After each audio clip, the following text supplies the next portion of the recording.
and so on and so forth. Every time he got caught, all I did was try to figure out how could somebody with an IQ of 146 be so damn stupid. His teacher said he was a genius, especially when it came to math. His brain was like a calculator, but what good did it do? I'm still waiting for the day to come when all them numbers add up to something. Something must have happened to him behind them bars, 'cause ever since then, and we talking 12, 13 years ago, Lewis ain't been right. In the head. He can't finish nothing he start. Sometime he don't even start. Fortunately, he ain't been back to jail, except for a couple of DUIs, and he did have sense enough to stop fooling around with that dope after so many of his friends OD'd. Now all he do is smoke a little reefer, sit in that dreary one-bedroom apartment drinking 1,000,000 ounces of Old English and play chess with the Mexicans. When ain't nobody there but him, which ain't often 'cause he can't stand being by himself more than a few hours, he do crossword puzzles, hard ones, and he good at it. These he do finish, and from what I gather, he done let about hundreds of women walk through his revolving door for a day or two, but then all he do is complain about Donetta, his ex-wife, who he ain't been married to now going on 6 years, so most of 'em don't come back. And don't let him get a buzz going. Every other word out of his mouth is Donetta. He talk about her like they just got divorced yesterday. She wanted a perfect man, he claimed, or I almost killed myself trying to please that woman. But even though Donetta was a little slow, she was nice, decent. After I'd left Cecil for the 3rd time, I stayed with him for close to a month. By the 2nd week, I was almost ready for the loony bin. First off, Donetta couldn't cook nothing worth eating. She wasn't exactly Oprah when it came to having a two-way conversation. Cleaning house was at the bottom of her things-to-do list, and that boy needed his ass beat at least twice a day, but she only believed in that white folks' time-out mess. She didn't have as much sense as a Christmas turkey, and how you supposed to lead a child down a path when you lost your damn self? I understood completely when that child turned to God, got saved, and finally stopped giving Lewis dessert at night.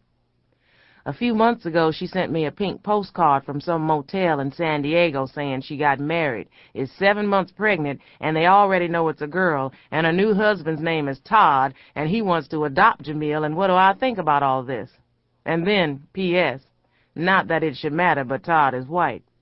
First of all, who she marry is her business, even though Lewis will probably have a stroke when he find out. But one thing I do know, kids love whoever take care of them. Lewis been lost since she left, and he blames everybody except Lewis for his personal misery.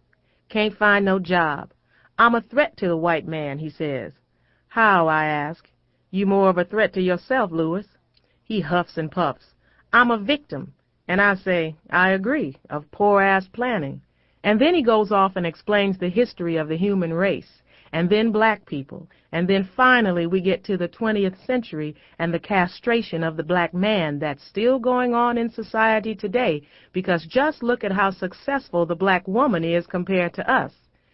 This is when I'd usually hand him another beer, which finally either shut his ass up or he'd nod off into a coma. Tragedy is his middle name. For years I fell for his mess, would lend him my Mary Kay money, my insurance bill money, even pawned my wedding ring once so he could pay his child support.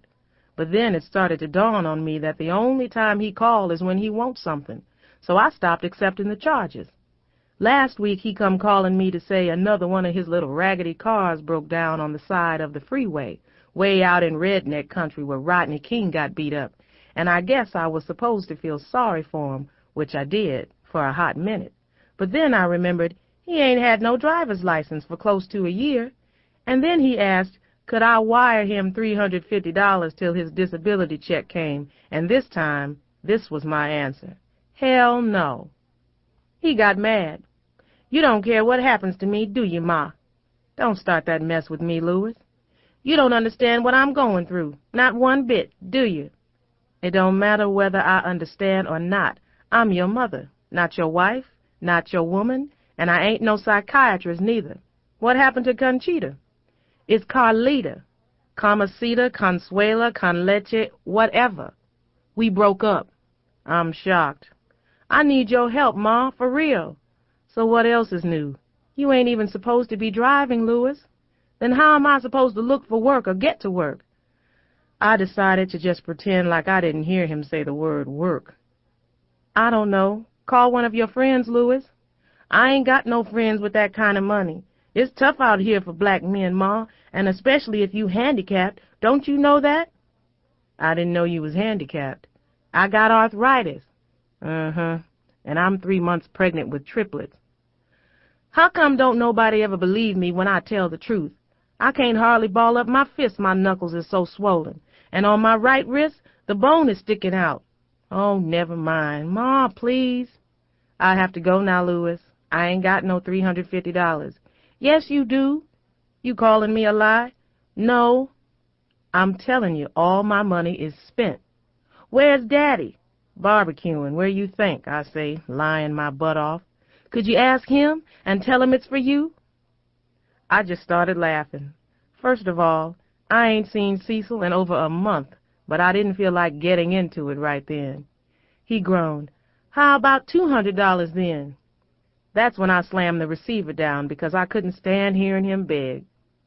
My hands were shaking so bad and my heart was beating a mile a minute, so I reached in the kitchen drawer, grabbed my spray, and took 2 or 3 quick puffs. Seemed like he ain't gonna be satisfied till he used me up. That thought alone made me start crying, and I don't like to cry, 'cause it always do me right in. I couldn't get no air to come through my nose or mouth, and I clenched my fist and said in my head, God, give me strength. As I made my way to my room and sat on the edge of the bed, turned on my machine and grabbed that plastic tube and sucked until my palms got slippery and my forehead was so full of sweat that I snatched my wig off and threw it on the floor. I love Louis. Would give him my last breath. Lord knows I don't want nothing bad to happen to him, but Louis got problems I can't solve. It's some things love can do, and it's some things it can't. I can't save him. Hell, I'm trying to figure out how to save myself. Now, Charlotte, she a bull, all right. And I wish I didn't feel like this, but I do. Half the time, I can't stand her. I don't know how her husband can tolerate her ass either. I feel sorry for Al, really. He's one of them pussy-whipped, henpecked kind of husbands, but try to pretend like he's Superman in front of company. Everybody knows Charlotte is a bossy wench from the word go. We ain't spoke this time going on 4 months. I think the record is 5 or 6. I can't remember. But hell, all I did was tell her she need to spend more time at home with them kids, and she went off.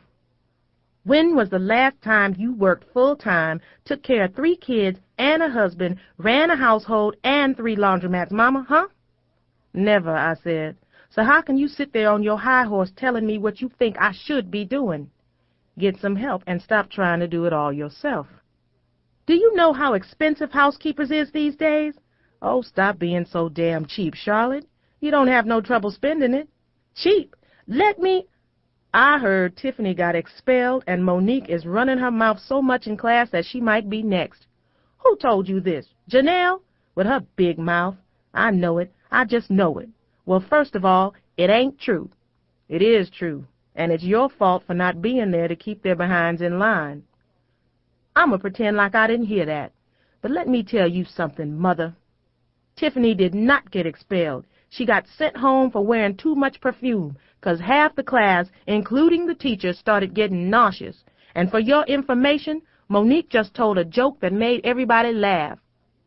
I knew she was lying through her teeth, but I didn't dare say it, so I just said, uh-huh. And since Janelle's running her mouth so much, did she bother to tell you that Monique is also having a tough time 'cause we regulating her medication? I got her medicine all right. Mama, you know what? I'm so tired of your sarcastic remarks. I don't know what to do. Sick of 'em. You never have nothing nice to say about my kids. That's bullshit and you know it. It ain't bullshit. When they do something good, then I'll have a reason to say something nice. See? That's what I mean. Has Dingus thrown a touchdown pass lately? And what about your darling Shanice? Did she get straight A's again? Go ahead and throw it in my face. I could use some more good goddamn news today. You better watch your mouth. I'm